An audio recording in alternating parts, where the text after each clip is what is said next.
धर्मपुर गांव की ठंडी शाम थी। चारों ओर सिहरन भरी ठंड फैल चुकी थी और इस गांव के कई रहस्य आज भी अनकहे थे। गांव की चौपाल के एक सिरे पर एक पुराना सा ढाबा था, जहां अक्सर गांव के कुछ लोग आकर बैठा करते थे। आज भी वही लोग ठंड के मौसम का आनंद लेने वहां जमा थे। अरे वाह, ठंड का मजेदार मौसम फिर लौट आया भाइयों। हाँ रे, और मोहन भाई, इस मौसम में इस ढाबे की गर्मा गर्म चाय का स्वाद ही अलग होता है। बिल्कुल सही कह रहा है तू। ऊपर से इस वक्त पूरे गांव की बिजली भी अक्सर चली जाती है। लेकिन तभी तो असली मजा आता है। बिजली चली जाती है और हम सब दोस्त यहाँ इकट्ठा होकर चाय की चुस्कियां लेते हैं। मेरा तो मन करता है कि इस ठिठुरती रात को पूरी यहीं तुम लोगों के साथ बिता दूं।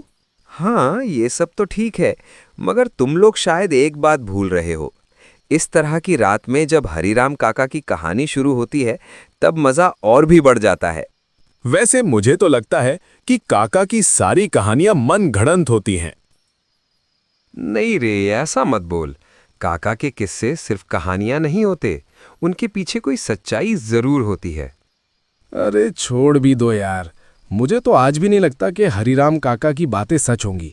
आज के जमाने में भूत प्रेत, चुड़ैल और वहम जैसी चीजें कहाँ होती हैं। ये तो तेरी सोच है, लेकिन सच्चाई तो यही है कि काका की बातें अक्सर सच ही निकलती हैं। अच्छा छोड़ो यार, तुम लोग बहस मत करो। ये बताओ, हरिराम काका अभी तक आए क्यों नहीं? मैंने तो उनसे कह दिया था कि थोड़ी देर में ढाबे पर आ जाना। वो लोग आपस में बातें ही कर रहे थे कि तभी वहां हरिराम काका ढाबे की ओर आते दिखाई दिए। उसी पल आसमान में बिजली की तेज कड़क सुनाई दी और ठंडी हवा और भी तेज हो गई। अरे देखो, हरिराम काका भी आ गए। अब तो इस बरसाती ठंड में ढाबे का असली मजा आएगा। कैसे हो तुम सब? लगता है आज मैंने तुम लोगों को थोड़ा इंतजार करवा दिया।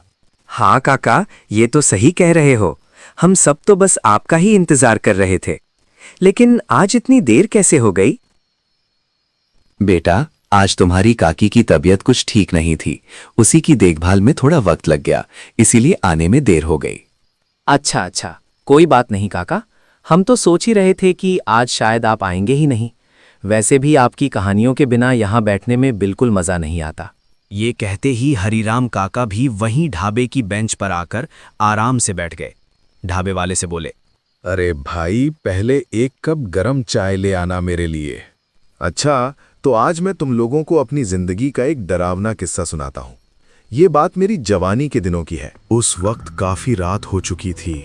बारिश इतनी तेज हो रही थी कि मानो आसमान फट पड़ा हो और रुकने का नाम ही नहीं ले रही थी। उस दिन मैं अपना काम खत्म करके ऑफिस से निकला ही था और बस स्टॉप पर आखिरी बस का इंतजार करने लगा। मेरे आसपास उस समय कोई भी नहीं था। पूरा इलाका सूना पड़ा था और वहां बस मैं ही खड़ा था। कुछ देर तक इंतजार करने के बाद मुझे समझ आ गया कि आज की आखिरी बस भी निकल चुकी है। तभी मेरी नज़र सामने सड़क पर पड़ी। उस अंधेरे में मुझे वहां एक अजीब सी बूढ़ी औरत खड़ी दिखाई दी। चारों तरफ इतना अंधेरा था कि उसका चेहरा मुझे ठीक से नजर नहीं आ रहा था। उसी पल आसमान में जोर से बिजली कड़की और मैं चौंक गया। जब दोबारा मैंने उस जगह पर देखा तो वहां कोई भी नहीं था। वो बूढ़ी औरत अचानक गायब हो चुकी थी। ये देखकर मुझे कुछ अजीब सा लगा और मैं अभी इन्हीं बातों के बारे में सोच ही रहा था कि तभी अचानक वहां से एक सुंदर सी साड़ी पहने एक लड़की मेरी तरफ आती हुई दिखाई दी। वो आकर मेरे पास रुक गई और ऐसा लग रहा था जैसे वो भी किसी काम से वहां आकर बस का इंतजार कर रही हो। उसने मेरी तरफ देखकर पूछा, क्या हुआ जी? आप इतने घबराए हुए क्यों लग रहे हैं? और इतनी रात को यहाँ अकेले क्या कर रहे हैं? मैंने थोड़ा संभलते हुए कहा, मुझे डर लग रहा है। यहाँ बहुत सन्नाटा है। डर? किस बात का डर? उसने हैरानी से पूछा। मुझे इस अंधेरी रात से और इस सुनसान रास्ते से डर लग रहा है। क्या आपको यहाँ डर नहीं लग रहा? नहीं, मुझे तो कोई डर नहीं लग रहा। उसने हल्की मुस्कान के साथ कहा। इसमें डरने जैसी क्या बात है? बस रात है और बारिश हो रही है। फिर उसने पलटकर मुझसे पूछा। अच्छा, आप बताइए, आप इतनी रात को यहाँ अकेले क्या कर रहे हैं और कहाँ जा रहे थे? मैंने जवाब दिया। मैं अपना काम खत्म करके घर लौट रहा था। बस में जाने के लिए यहाँ रुका था। ये सुनते ही वो लड़की थोड़ा गंभीर हो गई और बोली, मैं भी घर जा रही थी। मेरा घर पास वाले बिहारपुर गांव में है, लेकिन जब मैं यहाँ बस पकड़ने आई तो मुझे सामने सड़क पर एक अजीब सी भूरी औरत दिखाई दी। उसी के बाद से मुझे बहुत डर लग रहा है। उसकी ये बात सुनकर मेरा दिल जोर जोर से धड़कने लगा, क्योंकि थोड़ी देर पहले मेरे साथ भी बिल्कुल यही हुआ था। पहले तो मुझे लगा था कि शायद ये सिर्फ मेरा वहम होगा, लेकिन अब साफ हो गया था कि ये कोई वहम नहीं था। मैंने हिम्मत करके पूछा, अच्छा, आपका घर कहाँ बताया आपने? बिहारपुर गांव में। फिर कुछ झिझकते हुए बुई, अगर आप मेरी थोड़ी सी मदद कर दें तो, और अगर आप मेरे साथ वहां तक चल दें तो मुझे बहुत अच्छा लगेगा। बस तो जा चुकी है और मुझे अकेले जाने में बहुत डर लग रहा है। मैंने थोड़ी देर सोचा और फिर कहा, हाँ ठीक है, मेरे घर का रास्ता भी उसी तरफ पड़ता है। चलिए, आप मेरे साथ चलिए, मैं आपको आपके घर तक छोड़ दूंगा। जैसे ही मैंने ये कहा, वो लड़की मानो पहले से ही मेरे साथ चलने के लिए तैयार बैठी थी, और फिर हम दोनों सफर पर एक साथ निकल पड़े। हम चलते चलते पूरे रास्ते बातें करते जा रहे थे। जो डर मुझे थोड़ी देर पहले लग रहा था वो अब बिल्कुल खत्म हो चुका था, क्योंकि अब उस सुनसान रास्ते पर मैं अकेला नहीं था, वो लड़की भी मेरे साथ थी। बारिश लगातार हो रही थी और हम दोनों पूरी तरह भीग चुके थे। रास्ता लंबा था और चारों तरफ अजीब सा सन्नाटा पसरा हुआ था। इसी बीच हमें पूरे रास्ते अजीब अजीब सी आवाजें सुनाई देने लगी। एक जगह तो ऐसा लगा जैसे कहीं दूर कोई बैठकर रो रहा हो। हम दोनों चलते रहे और वो रोने जैसी आवाजें हमारे साथ साथ आती रहीं। थोड़ी दूर जाकर हम दोनों एक जगह रुक गए। अरे, क्या आपने भी कोई आवाज सुनी? जी, कैसी आवाज? ऐसी आवाज जैसे इस सुनसान जगह पर कहीं दूर कोई रो रहा हो। तो क्या तुम्हें भी ये आवाजें आ रही हैं? मैं तो समझ रहा था कि शायद सिर्फ मुझे ही सुनाई दे रही हैं। मुझे तो लगता है कहीं दूर कोई बिल्ली रो रही होगी, या फिर ये बस बारिश और हवा की आवाजें होंगी। आप डरे मत, यहाँ कुछ भी नहीं है। नहीं जी, ये कोई बिल्ली के रोने की आवाज नहीं थी, ये तो किसी इंसान के रोने की आवाज थी। मुझे तो बहुत डर लग रहा है। अरे अरे, डरने की कोई बात नहीं है, आप बस मेरे साथ चलते रहिए, यहाँ कुछ भी नहीं है। आपको शायद पता नहीं है ना, इसीलिए आप ऐसा कह रही हैं। आज काली रात है ना, और सुना है कि इन काली रातों में यहाँ छलावे घूमते हैं। अरे छोड़िए, ये छलावा पलावा कुछ नहीं होता। क्या आप भी इन फजूल बातों पर यकीन करती हैं? अजीब बात है। अच्छा चलिए, अब इन फजूल बातों को छोड़िए, आप बस मेरे साथ चलिए, मैं आपको आपके घर तक पहुंचा दूंगा। वो खौफनाक आवाजें मुझे भी साफ साफ सुनाई दे रही थी, लेकिन मैंने उस पर ज्यादा ध्यान नहीं दिया। सच बताऊं तो उस दिन डर मुझे भी लगने लगा था, लेकिन मैं उस लड़की के सामने अपना डर जाहिर नहीं करना चाहता था, इसलिए मैं उसे दिलासा देता रहा। हम दोनों फिर से चलने लगे।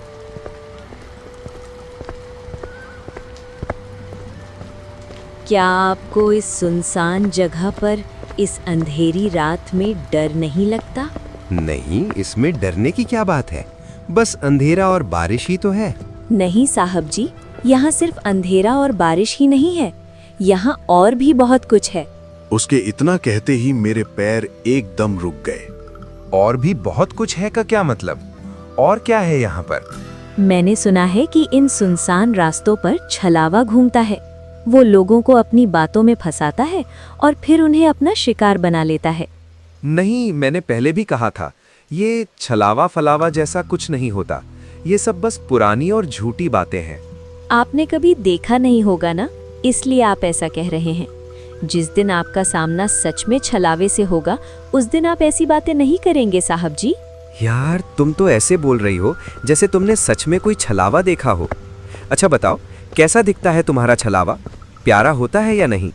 छलावा प्यारा कहाँ होता है, वो बहुत ही खतरनाक होता है। अगर एक बार वो किसी को पकड़ ले तो फिर उसे आसानी से नहीं छोड़ता।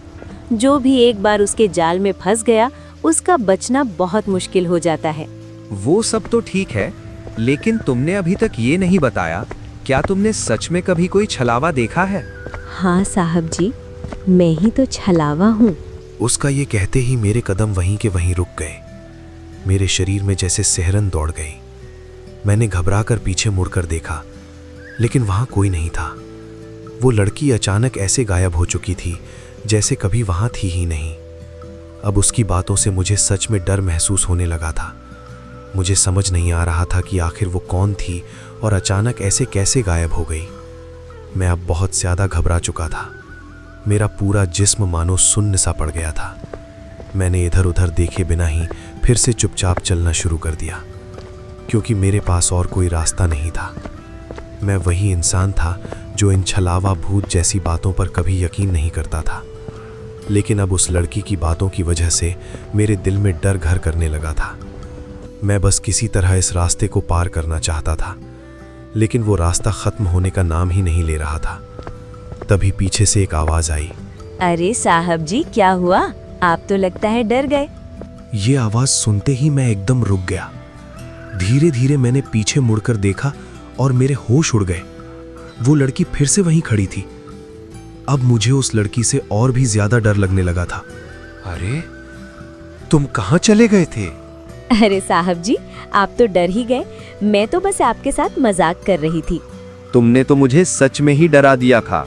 लेकिन साहब जी, आप तो कह रहे थे कि आपको छलावा पलावा से डर नहीं लगता, तो फिर आप किस बात से डर रहे थे?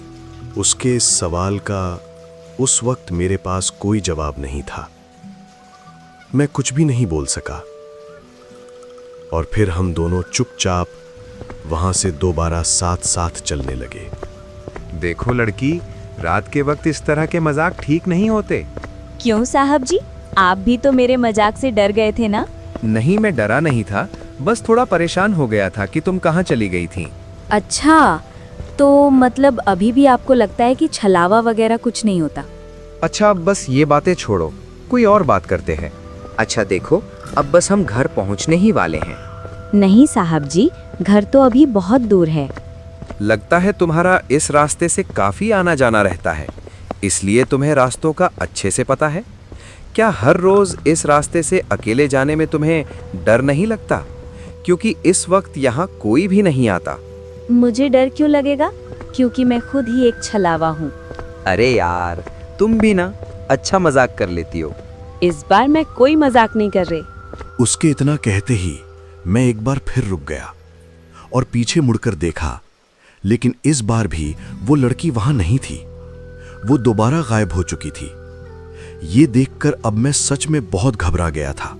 देखो लड़की, रात बहुत हो चुकी है और हमें जल्दी यहाँ से निकलना है। प्लीज ऐसा मजाक बार बार मत करो। मुझे वैसे भी ऐसे मजाक बिल्कुल पसंद नहीं है। अब चलो मजाक बंद करो और जल्दी से बाहर आ जाओ, हमें घर भी पहुंचना है। मैंने उसे कई बार आवाज दी, लेकिन वो बिल्कुल भी बाहर नहीं आई। देखो, अगर तुम 2 मिनट में बाहर नहीं आई तो मैं इस बार सच में तुम्हें यहाँ अकेले छोड़कर चला जाऊंगा। मैं सच में इस बार तुम्हें यहाँ छोड़कर चला जाऊंगा, तो प्लीज अब बाहर आ जाओ। लेकिन मेरे बार बार कहने के बाद भी वो बाहर नहीं आई। अब मैंने वहां से जाने का फैसला कर लिया था। हालांकि उसके बारे में मुझे थोड़ी फिक्र भी हो रही थी। आखिरकार रात बहुत काली हो चुकी थी और ऊपर से तेज बारिश भी हो रही थी। फिर भी मुझे लगा कि अब वहां से निकल जाना ही सही होगा। मैं थोड़ा आगे चला तो जब मैंने रास्ते को ध्यान से देखा तो वो रास्ता बिल्कुल वैसा ही था जैसा रास्ता मैं पहले भी तय कर चुका था। मैंने चारों तरफ नजर दौड़ाई और तभी मुझे महसूस हुआ कि यहाँ कुछ न कुछ गड़बड़ जरूर है।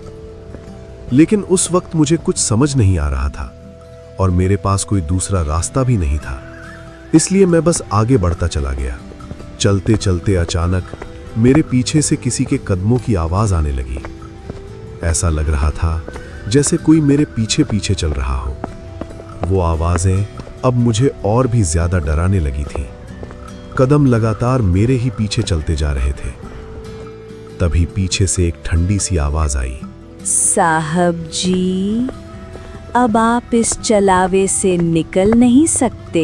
वो आवाज अब मुझे जानी पहचानी सी लगने लगी थी, और वो आवाज किसी और की नहीं बल्कि उसी लड़की की थी। मैंने जैसे ही डरते डरते पीछे मुड़कर देखा तो जो मंजर मेरी आंखों के सामने था उसे देखकर सच में मेरा दिल बैठ गया। अब वहां वो लड़की नहीं थी, मेरे सामने लगभग 100 साल की एक भयानक बूढ़ी औरत खड़ी थी। उसका पूरा शरीर किसी जानवर की तरह मुड़ा हुआ था, आंखें लाल थीं और चेहरा डरावना। वो लड़की अब पूरी तरह बदल चुकी थी। उसका वो खौफनाक हुलिया देखकर मैं सच में सन्न रह गया। डर के मारे उस वक्त मेरी हालत इतनी खराब हो चुकी थी कि मेरी पैंट तक गीली हो गई। मैं बिना कुछ सोचे समझे वहां से जान बचाकर भागने लगा। तेज तेज कदमों से बस आगे ही आगे बढ़ता चला गया। मेरे दिमाग में बस एक ही बात थी, किसी तरह उस छलावे के फंदे से बाहर निकलना। तभी अचानक मेरे सामने एक रिक्शा आकर रुका। उसमें बैठा आदमी मुझे देखकर चिल्लाया, जल्दी बैठो। बाद में उसने मुझे बताया कि उस सुनसान रास्ते पर काली रातों में अक्सर छलावे घूमते रहते हैं, जो लोगों को अपनी बातों में फंसाकर उन्हें अपना शिकार बना लेते हैं और फिर खत्म कर देते हैं। लेकिन उस दिन मेरी किस्मत अच्छी थी, इसीलिए मैं उस रास्ते से जिंदा बाहर निकल पाया।